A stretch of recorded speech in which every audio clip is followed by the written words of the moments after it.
你老味啊嗱！我假地都係廣東省加里敦大學畢業嘅，但呢期對線呢條屋契叫暈乜鬼嘢嘅嗰隻字，我又冇有幾識讀，我淨係知道佢不嬲都係打嘢嘅。呢期出現喺對空路，我諗件事冇咁簡單。但我吹水強話晒都係見慣咗大場面，我理鬼你乜叉對手喺我眼入邊都只有一個期望。呢幫我受咗眼呢個騰機仔，佢居然好似冇贏過咁喺度推塔喎，真係未死過啊！我馬同你講，你經已被包圍啦！出嚟，喂，等陣。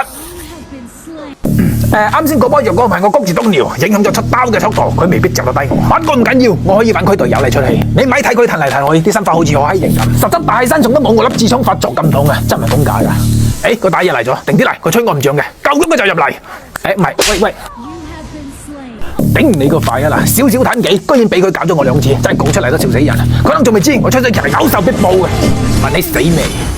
呢期到目前為止，我哋全隊送出5個人頭，而我自己係咁一支公都佔咗4件，所以話你哋對面班友，我呢咁嘅對手，你去邊度揾啊？喺咁嘅情況底下，我偷個行都唔算過分係嘛？有咗個行嘅加持，我吹水強依家可以話係二副添嘅，我直頭1A 打咗陳埋一套龍嚟，佢亦反應都好快，我說話都未講完，佢把嘢就喺我身上打咗成30幾下。如果唔係我面皮夠厚，可能真唔係佢嘅對手。